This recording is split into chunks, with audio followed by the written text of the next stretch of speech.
అది ప్లీజ్. ఎప్పుడైతే ఈ 3 పార్టీలు కూటమిగా ఏర్పడ్డాయో అప్పుడే జగన్మోహన్ రెడ్డి గుండెల్లో రైళ్లు పరిగెత్తినాయి. ఇక నేను గెలిచేది లేదు, నా పార్టీ లేదు, నాకు అధికారం లేదని ఆ రోజునే అనుకున్నాడు అతను. దానికి తోడు 8వ తారీఖున విజయవాడ నగరంలో గౌరవ మోడీ గారు, ప్రధానమంత్రి గారు, నారా చంద్రబాబు నాయుడు గారు, అలాగే పవన్ కళ్యాణ్ గారు ముగ్గురు చేసిన road show never in the history. విజయవాడలో అంత జనం, ఒక ప్రభంజనంలాగా వచ్చారు జనం అందరూ కూడా ఈ ముగ్గురు నాయకుల్ని చూడాలని, వారికి మద్దతు పలకాలని, వారికి జయజయలు చెప్పాలని వచ్చిన తీరు ఆ రోజునే అనుకున్నాం. ఎస్, ఈ కూటమి ల్యాండ్ స్లైడ్ విక్టరీ కొట్టబోతుంది. ఈ జగన్మోహన్ రెడ్డి అరాచక పరిపాలనకు స్వస్తి పలకబోతుంది. ఈ జగన్మోహన్ రెడ్డి అప్రజాస్వామిక పరిపాలనకు చరమగీతం పాడబోతుంది. ఈ జగన్మోహన్ రెడ్డి రాజ్యాంగ వ్యతిరేక పరిపాలనకు తిలోదకాలు ఇవ్వబోతుందని ఆ రోజునే అనుకున్నాం. 13వ తారీఖున పోలింగ్ రోజు అనుకున్నాం. ఆ పోలింగ్ సరళ గమనించాం. వన్ సైడ్ అయిపోయింది పోలింగ్ అంతా కూడా. ముఖ్యంగా మహిళలైతే మాకొద్దు ఈ జగన్, మాకొద్దు ఈ జగన్ పరిపాలన, మాకొద్దు ఈ రాక్షస పరిపాలన అనుకొని వాళ్ళందరూ కూడా అర్ధరాత్రి కూడా క్యూలో నిలబడి ఓట్లు వేసిన విధానాన్ని గమనించాం. అయిపోయింది జగన్మోహన్ రెడ్డి పైన అనుకున్నాం. తర్వాత ఈరోజు కౌంటింగ్ చూసిన తర్వాత ప్రతి కౌంటింగ్ సెంటర్లో కూడా ప్రభంజనం. చాలా చోట్ల వెళ్ళిపోయారు, చాలామంది అవుట్, బయటకు వెళ్ళిపోయారు. ఇక భవిష్యత్ కౌంటింగ్ కూడా ఉండకుండా 3వ రౌండ్కే వాళ్ళ ముళ్ళ సర్దుకొని చాలా చోట్ల వెళ్ళిపోయారు. ఇక్కడ ఒక్క విషయాన్ని నేను గుర్తు చేస్తూ ఉన్నాను. నేను పాత్రికేయ సోదరులారా, ఆనాడు శాసనసభలో తన సతీమణికి జరిగిన అవమానాన్ని ఆయన జీర్ణించుకోలేక ఒక శపథం చేసి, ఇది కౌరవ సభ, ఈ కౌరవ సభ నుంచి నేను బయటకు వెళ్తూ ఉన్నా, ఈ కౌరవ సభ గౌరవ సభగా మారిన రోజే మరలా తిరిగి శాసనసభలో అడుగు పెడతానని చెప్పి తర్వాత శాసనసభ ముఖం చూడలేదు మా పార్టీ అధినేత మాన్యశ్రీ నారా చంద్రబాబు నాయుడు గారు. జరిగింది కురుక్షేత్ర సంగ్రామం. ఈ రోజున కౌరవులు పలాయనం చిత్తగించారు. కౌరవ వధ జరిగింది. ఈ రోజున పాండవులు విజయం సాధించారు. ఆ పాండవ పక్షమే ఈ రోజున ఈ ఎన్డీఏ అలయన్స్. మోడీ గారు ఒక ప్రక్క, చంద్రబాబు నాయుడు గారు ఇంకొక ప్రక్క, ఆ ప్రక్క పవన్ కళ్యాణ్ గారు, ముగ్గురు కలయిక ఈ రోజున ఒక ల్యాండ్ స్లైడ్ విక్టరీకి శ్రీకారం చుట్టిందని చెప్పి కూడా తెలియజేస్తూ ఉన్నాను నేను. ఈ ప్రపంచం ఇలాగే కొనసాగుతుంది. ప్రజలకి ఏదైతే ఓటింగ్ నమోదైందంటే ఈ రాష్ట్ర ప్రభుత్వం మీద ఎంత వ్యతిరేకత ఉందో అర్థమవుతుంది. ఆ రోజు ఓటింగ్ సరళిని విశ్లేషిస్తే ఊర్లకు ఎక్కడెక్కడో ఉంటున్న వాళ్ళు, ఆంధ్రప్రదేశ్ నుంచి వెళ్ళి బ్రతుకు తెరుగు కోసం ఎక్కడెక్కడో ఉద్యోగాలు చేస్తున్న వాళ్ళు, వ్యాపారాలు చేస్తున్న వాళ్ళు స్వచ్ఛందంగా తరలి వచ్చి ఈ ప్రభుత్వాన్ని సాగనంపాలి అని ఓటింగ్ చేశారు. రాత్రి 10-11 గంటల వరకు ఓటింగ్ సాగిందంటే దానికి ప్రభుత్వం మీద ఉన్న వ్యతిరేకతే నిదర్శనం.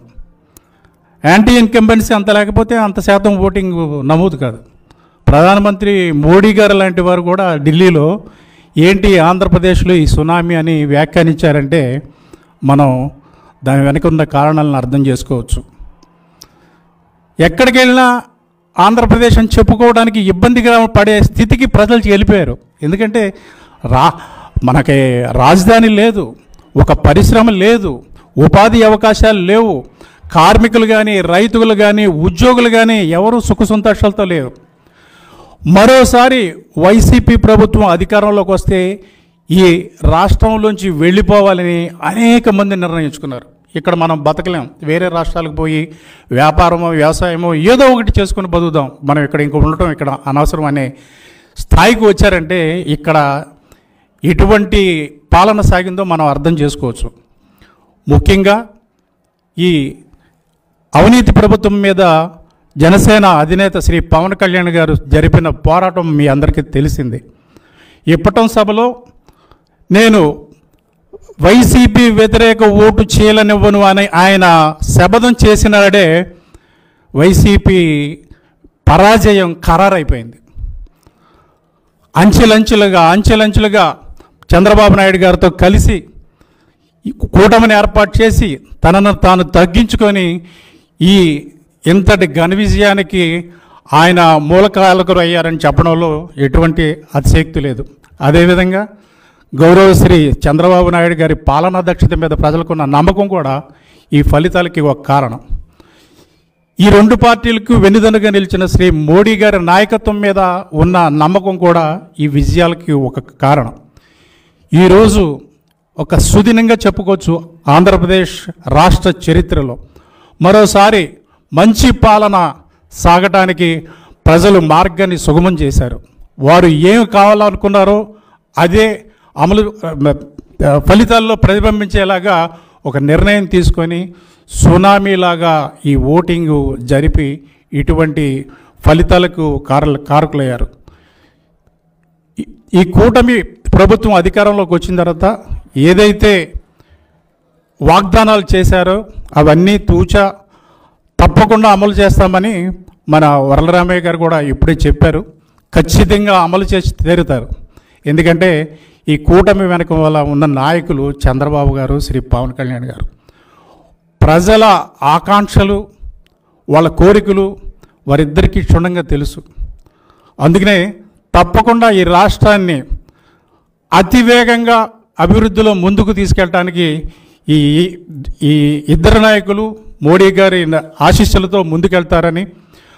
అయిన టీడీపీ, జనసేన ఎంతో దూరదృష్టి విజన్ కలిగిన చంద్రబాబు నాయుడు గారి నాయకత్వం, పవన్ కళ్యాణ్ గారు శక్తి సామర్థ్యం, ఆయనకున్న ఎనర్జీ, ఆయనకు ఒక తపన, మంచి చేయాలని తపన, అట్లాగే మా రాష్ట్ర నాయకురాలు, మా రాష్ట్ర అధ్యక్షురాలైన పురంధరేశ్వరి గారి నాయకత్వంలో మా అభ్యర్థులందరూ 6కు 6 పార్లమెంట్లు మరియు 10 అసెంబ్లీలు బ్రహ్మాండమైన మెజార్టీతో గెలవబోతున్నారు.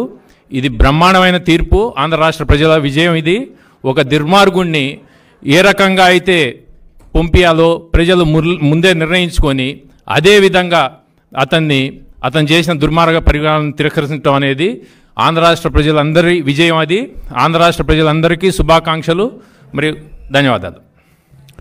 ఆనాడు చంద్రబాబు నాయుడు గారి ఇంటికి ఆత్మకూరులో ఎస్సీ వర్గానికి చెందిన మాదిగలందరూ కూడా వైకాపా దెబ్బకు భయపడి, వారి దాడులకు భయపడి ఊరంతా ఖాళీ చేసి, ఆత్మకూరు ఖాళీ చేసి వెళ్ళిపోయారనే నేపథ్యంలో వాళ్ళని తిరిగి to restore them in that village వాళ్ళందరినీ తీసుకొని వెళ్ళటానికి బయలుదేరినప్పుడు ఆయన ఇంటి గేట్లు క్లోజ్ చేసి గేట్లకు తాళ్ళు కట్టారు ఈ జగన్మోహన్ రెడ్డి గారు.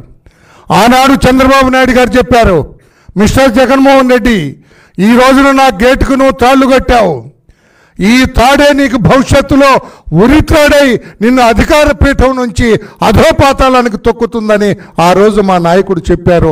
అది ఈరోజు నిజమైందని చెప్పి కూడా జగన్మోహన్ రెడ్డి గారికి తెలియజేస్తున్నాం. అంతేకాదు, ఏ తప్పు చేయని చంద్రబాబు నాయుడు గారిని అరెస్ట్ చేశారు. 52 రోజులు జైల్లో పెట్టారు, సెంట్రల్ జైల్లో. ఆ రోజునే